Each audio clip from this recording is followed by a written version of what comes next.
Hello everyone, welcome to the first lecture of the course Cobots Theory and Practice. Before we get into the technical aspects of cobots, let us first get introduced to the new member of our robots family, that is a cobot. So this lecture comprises of the following. So we'll begin with what are cobots, we'll define it, we'll see its evolution, how this word has evolved. We'll see various incident reports which will ensure the need, why we need cobots, what was the requirement, what was the problem with existing robots which is already there in the industry, right. We'll see a brief timeline of the evolution of cobots. We'll see various level of collaboration that we are looking for, what is there in the cobots. We'll see the same through various application videos that I'll show you, that will also stress upon the various levels of collaboration, and finally we will conclude with a small summary. So let us begin. So what are cobots? So cobots, as you see, the name can be split into two halves. The first one is collaborative, the next one is robots. So you see the CO term is here and bots is here. So it makes the name cobots, collaborative robots. So they are designed to assist the human by collaborating. Cobots are intended, or it is designed to interact directly with humans. Human can touch it, it can move it, right. It can even handle the same workspaces that we will see within the shared workspace, and it can work in close proximity. That means, let us say if you have a robot and you have a human, so a robot and a human, they share a common workspace. So if robot can reach to a place, human is already standing there, or it can at least reach there, right. So this is known as a common workspace. So that is what is cobot meant for. And finally the cobots, it has evolved as a more compliant form of industrial robots. Normally, you know, industrial robots are very stiff. If they hit anyone, it can cause a severe injury and harm to the environment, right. So cobots are not like that, they are naturally compliant, they are designed very much compliant. And compliance as such, it is the ability to conform to the will of others. That is the literal meaning, dictionary meaning of compliance. So that is fed to the robot, and now the robots are also compliant. Let us say when we shake hand with our friend, what is happening? One of them becomes master, the other one simply becomes very much compliant. He simply follows what the first person is doing, right. So that is a kind of behavior which is seen in the cobot. That is how it is designed. So yes, so cobots, even though it can perform a lot of operations which normally industrial robots, standard traditional industrial robots cannot do, they can do very much similar to human. They can do precise assembly, they can do quite a lot of tasks which industrial robot at times fails to do so, right. So that is what is cobot. So yes, so we'll look at various incidents, what was wrong with the existing robots, right. So what was the problem? It has caused several accidents in past, right. So which is reported with through various media and newspapers and various organizations. So that we'll see first, and we'll then stress upon why cobot has to evolve after that. So one very good incident reports are listed in this website which I have listed here, that says OSHA. Let us go to that first and see what is listed there. So this is the site. So it says it is US Department of Labor which has made this organization, which says Occupational Safety and Health Administration.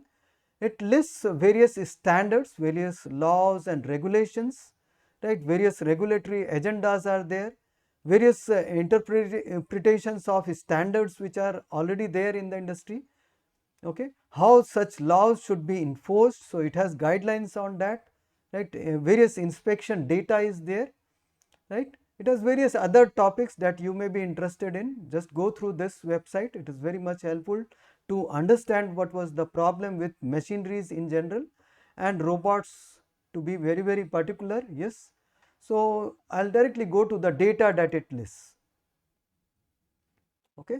This data contains inspection data of various incidents, not just related to robots. So, I will just go there and I will see the investigation search, and I will specifically search for the robot related accidents and things. Okay. So, you see there are many accidents that was caused. So, this is one of the best websites which lists almost quite a lot of incidents which were reported from various organizations, various industries, and they are listed here with the summary, with the kind of expenses that has gone in due to this accident. So, yes, on the basis of fatality it is segregated also. So, it lists. So, over here I will see some of them. So, here it says employee dies from chest injuries when crushed by robot arm. Crushed. So, these are some of the words which are very, very important. Crushed, pinned, struck, right. So, those terms I will stress upon. So, employee dies, that means injury is very, very fatal, and finally the person died. So, let us get into one of them, what it says. So, it says an employee working in as a machine operator for a landscape architectural service and has been monitoring a production line. The employee started his shift. He was operating the conveyor that carries pellets loaded with landscape materials such as bags, right, soil and many others.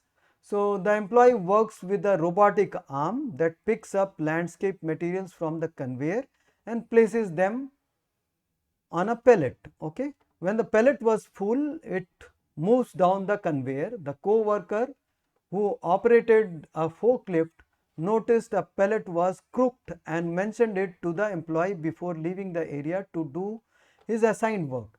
After returning the area, the co-worker saw the employee inside the cage. So, man entered the cage. I should be noting here. So, yes, normally industrial robots are cages, they work within a cage. So, if at all a cage is opened, robot has to slow down or it should stop. So, that is the safety feature, as per ISO it is there.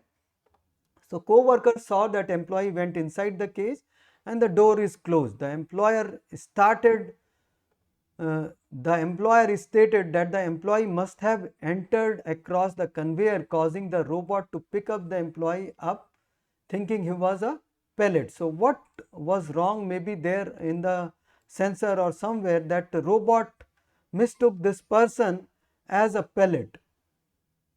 Robot to pick up employee thinking he was a pellet. So, the employee was caught within the cage under the robotic arm and he died of crushing injuries to his chest. You see, it is so bad, right? So, yes, so further details you can find it here. You see, initial penalty was something like this. So, it is a huge figure you see. So, these are the violations which has happened. So, investigation summary is there. There are many such incidents which are listed here. You can also browse through. I have shown you the site. Yes, I will share this link. Let us look at some of the papers, how they are reported. So, robot kills man at Volkswagen plant. Robot crushed a worker at the Volkswagen production plant in Germany. Okay. Here again I have just highlighted few words.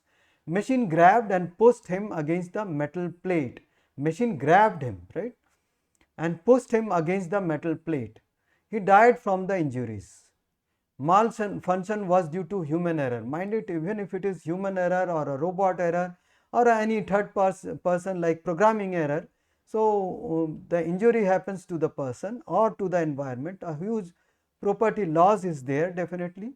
Though the company uses some lightweight robot to the work on the production line next to humans. So, such robots could be cobots that it is talking about. That was not, so this robot was not one of those robots. The type of robot that crushed the employee is usually kept in the cage. That is a standard industrial robot. The man was working on the robot inside the cage when he was grabbed. You see, this incident is so bad, finally he was killed. Similar incident again in an auto parts supplier. So, mostly industrial robots are used in automotive industries. and automobile part manufacturers. Okay, so most of the incidents are from that spaces only. So Alabama auto part supplier fined a girl of being crushed to the death by the robot 2 weeks before wedding. So anything could be this serious. So you see, automotive part supplier for Hyundai and Kia. Okay, Elzia and 3 of her co-workers entered a robotic station to clear a sensor fault. That was a maintenance job they wished to do some repair on, when the robot abruptly restarted, crushing her inside. You see, the machine started on its own and pinned her. This is again a term, pinned her between 2 welding tips on a robotic arm. The robotic arm pushed her from the rear into the other machine she was standing in front of. OSA also points out these failing to utilize energy control procedures to prevent machinery from starting up during maintenance and servicing. Okay, they should have switched off the machine before entering the workspace, exposing workers to caught in stuck by an crushing hazards. By allowing them to enter a robotic cell without shutting down and securing hazardous stored energy according to safety procedures, failing to provide safety locks to isolate hazardous energy, exposing employees to crushing and amputation hazards due to improper machine guarding. You got it? So this is the whole of the case, and tragedy could have been prevented if employers had followed proper safety precautions. This is normally the case. Most of the incidents can be avoided if proper safety precautions are taken in. So that is where training comes in also. So independent reports a similar one in 2017. Robot goes rogue and kills woman in Michigan car parts production line. So this is another similar incidents. You see, this is there. And then BBC News, it also lists a similar one. Man crushed to death by robot in South Korea. So the man has been crushed to death by a robot in South Korea after it failed to differentiate him from the boxes of food it was handling. You see, it may be a vision error, machine vision error or something like that.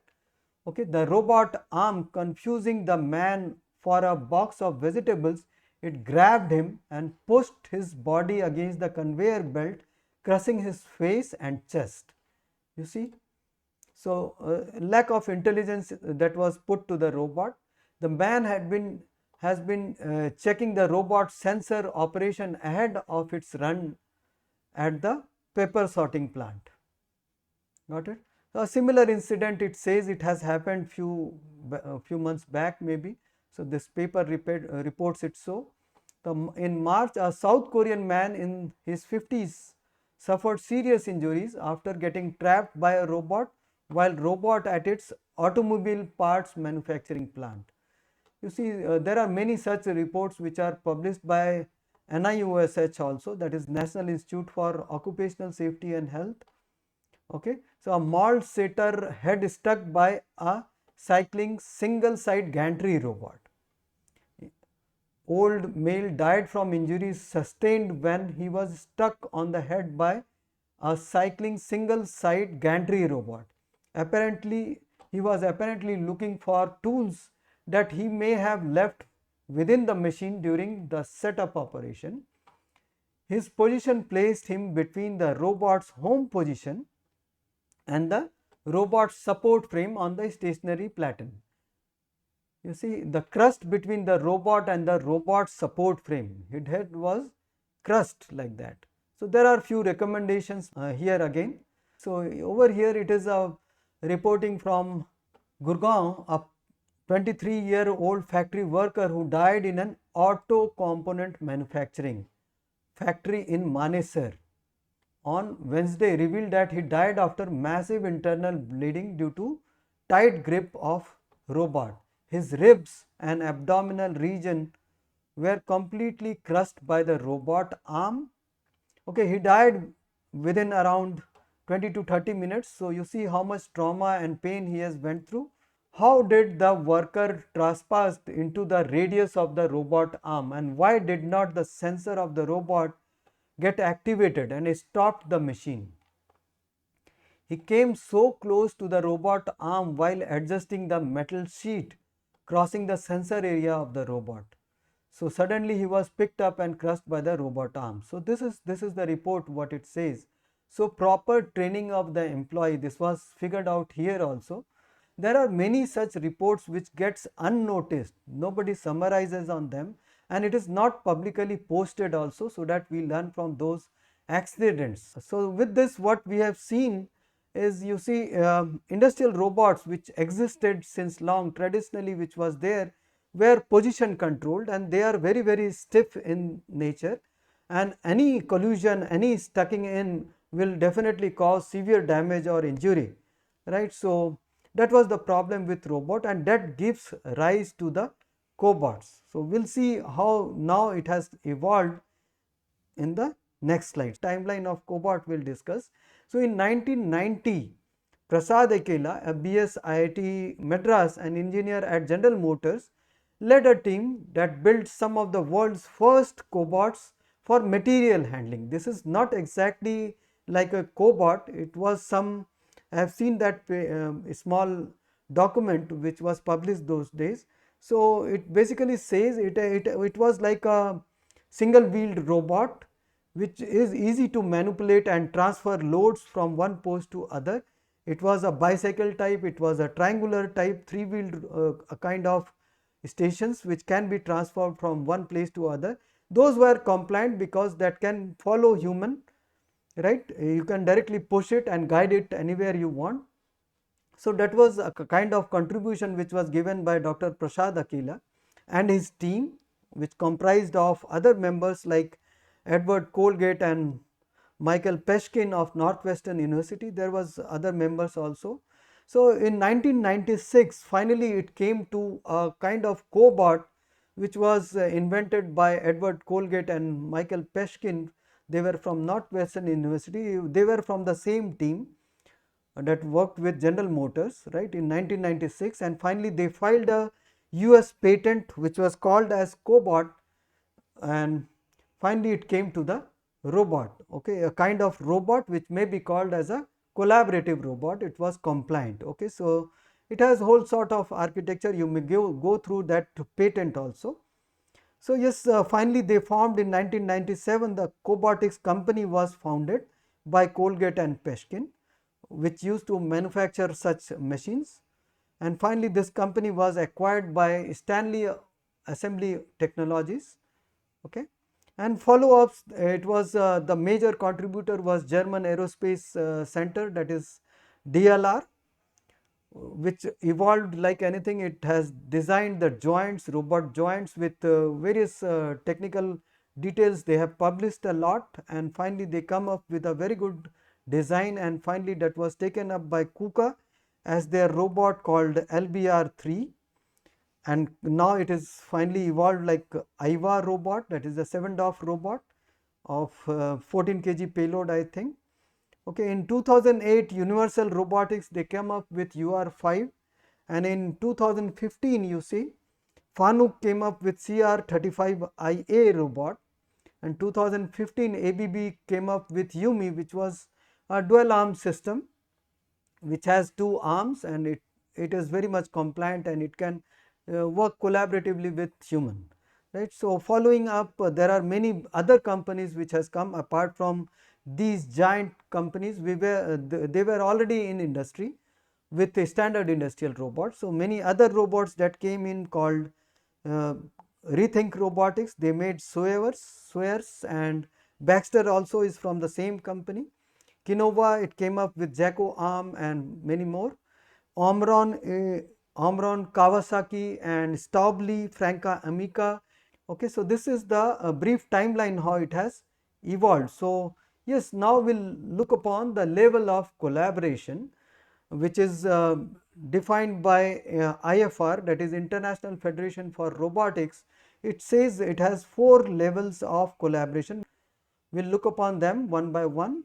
So first one is coexistence alongside. So you see, human and the robot, both of them are within the same fence. They are working alongside, there is no fence, and it doesn't have a shared workspace also. So robot can reach to some extent and human can go to some extent, and both are not overlapping. But yes, if the human starts moving, he can accidentally enter into the robot working area. In such cases, accident can happen. So in those cases, you need to have some sort of sensors which can avoid such collision, right? So you may have some proximity sensors that can check the workspace and it can stop the robot if person enters that workspace, right? So those safety features are there. This is not a compliant robot, so if it hits the human, severe damage can happen, right?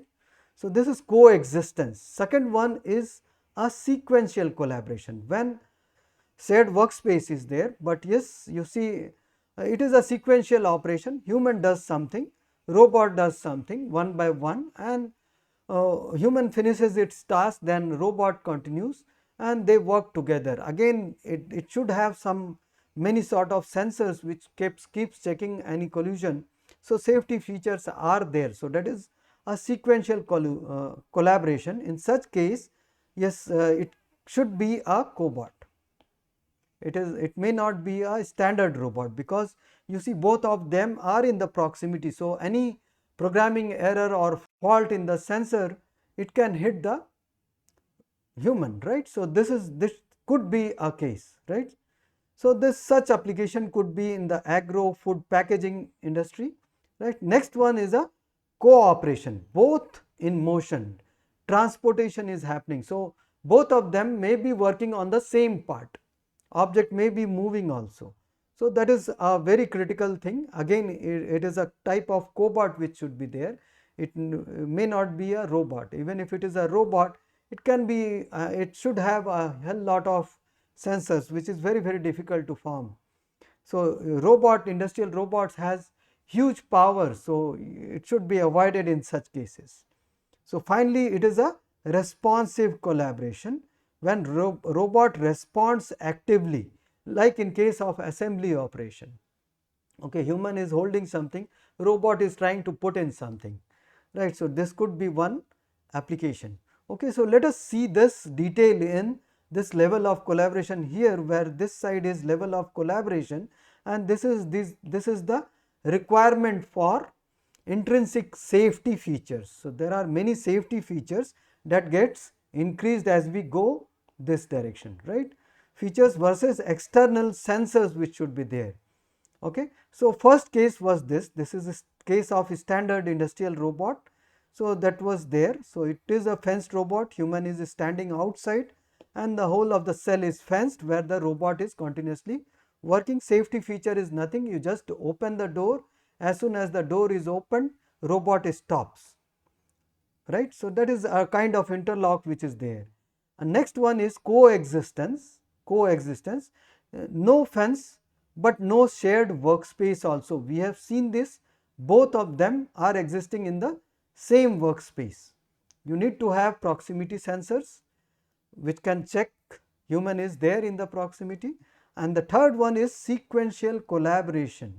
Okay, robot and the worker both are active in the workspace, but movements are sequential.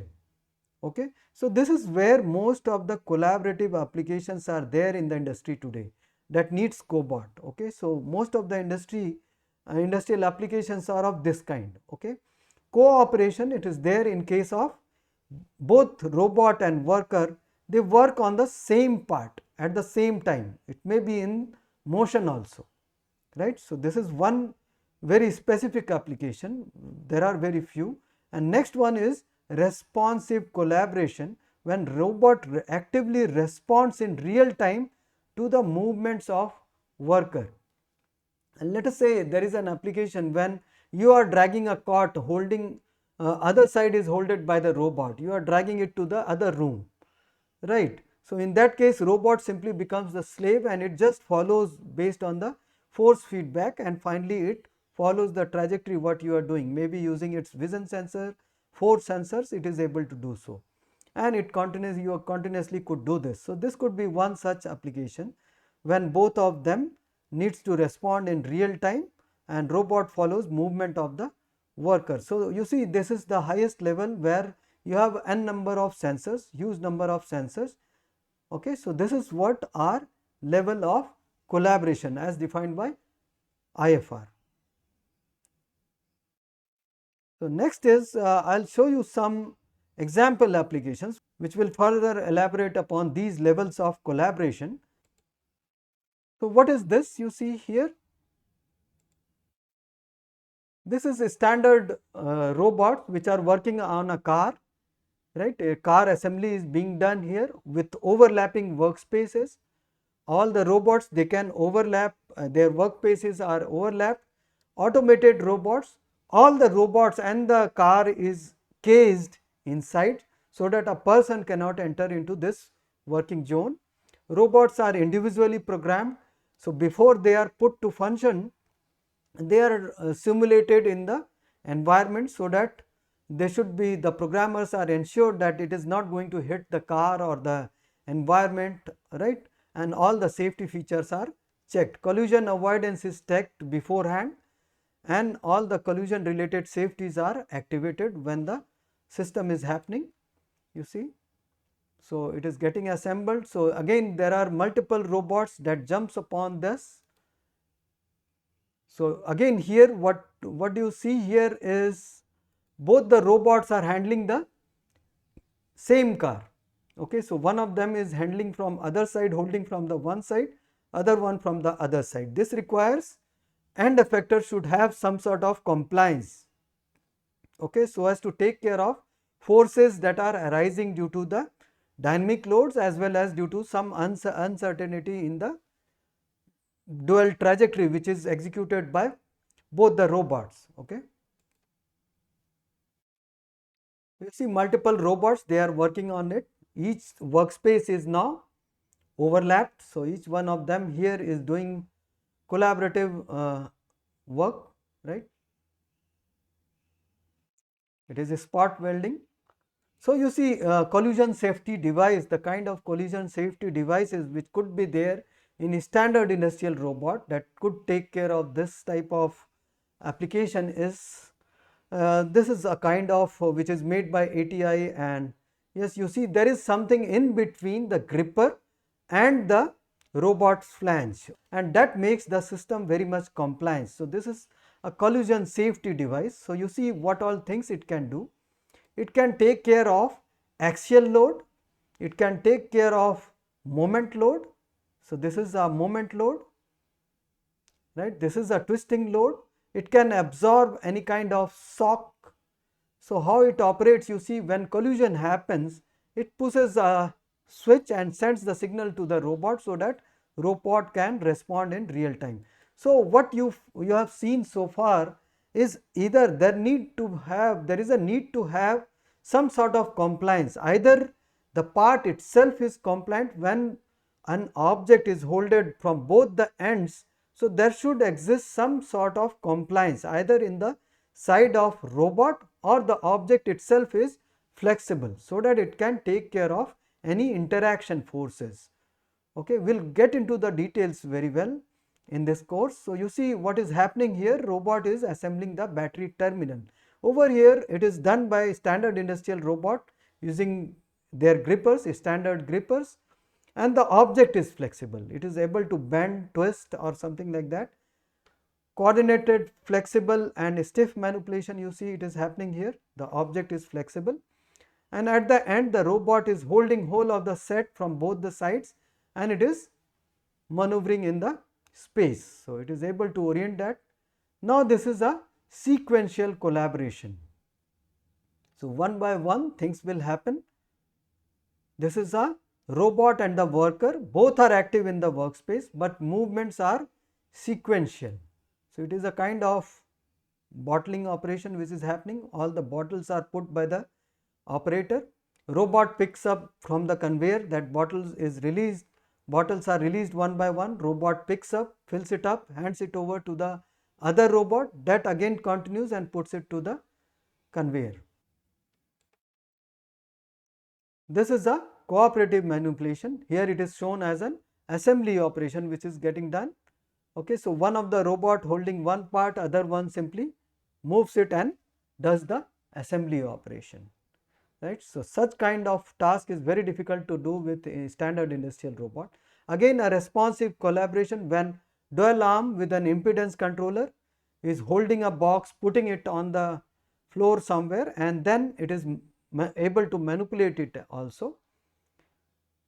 So it is a human is there which is also in the loop, who is doing teleoperation and able to maneuver the object. Okay. Compensating object dynamics, here 4 robots are holding an object and human is able to move the object. So what is happening here? Compensating for object dynamics. So object dynamics is compensated, that enables to provide an impedance based human robot interaction. Human is easily able to guide the object in space, only the gravity thing and the dynamics of the object is compensated, so that human can easily handle the thing. Okay, there are 4 cobots from all the sides, so that a huge load can be taken care of.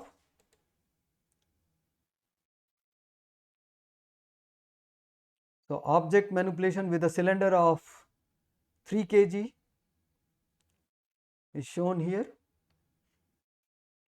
Again 9 kg object is getting handled here. So you see, this is one of the application where PCB is getting tested.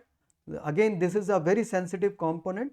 Even a small amount of forces here and there can damage the PCB. So yes, this is a PCB inspection machine.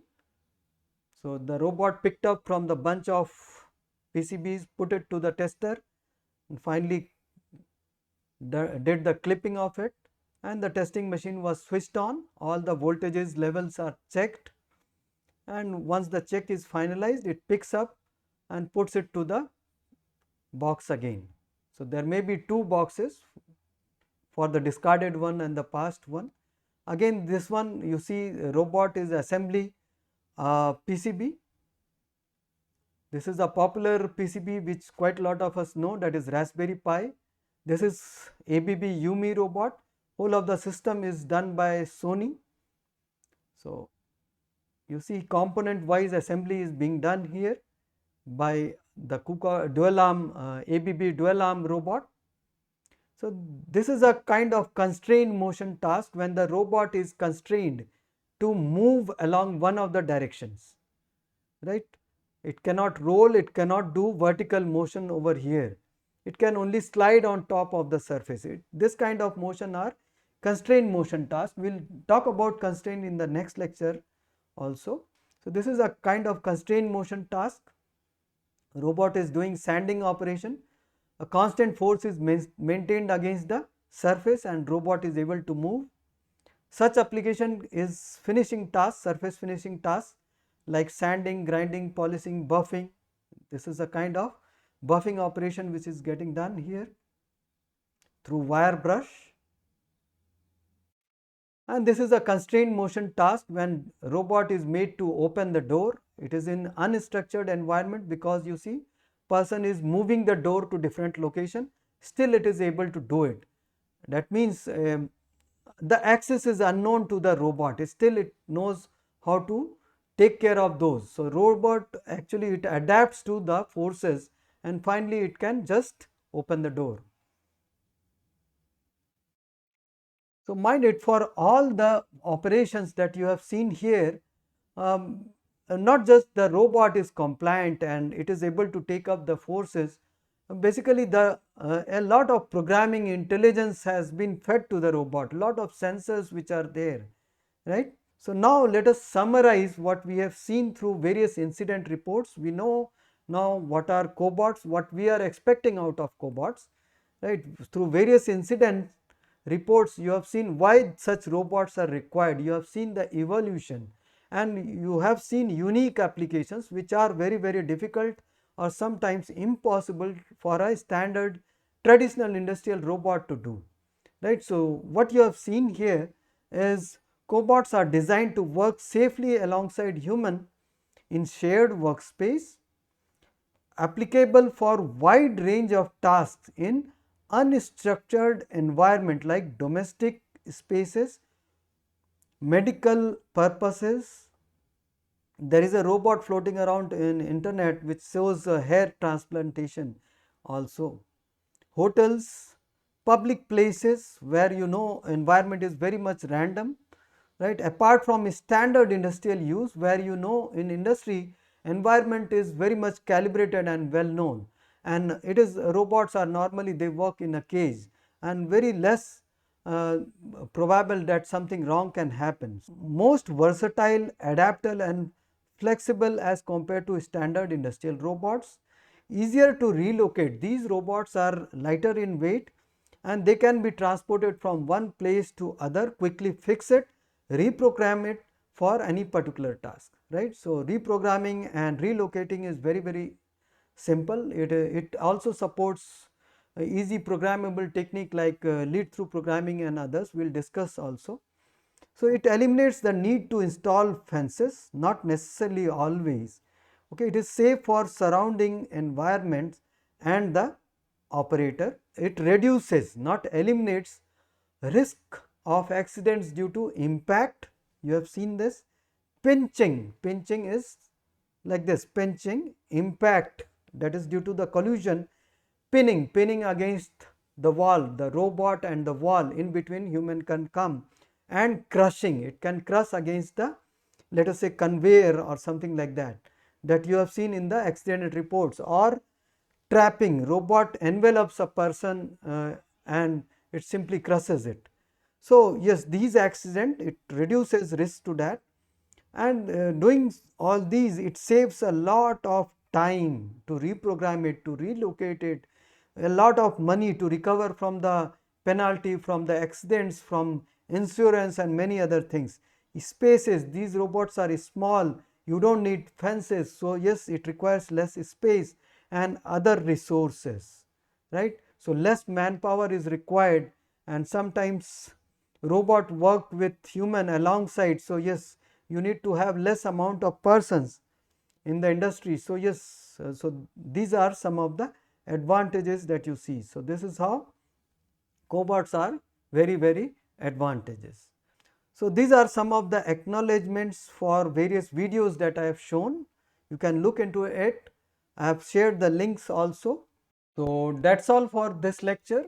In the following lecture, I will discuss various collaborative modes as per ISO standards, quasi-static and transient contacts, biomechanical limits for the onset of pain as defined in ISO 15066, various ISO standards that apply to a cobot. I will discuss the technical specifications of major cobot makes that are primarily reported in multiple research and production units across the world.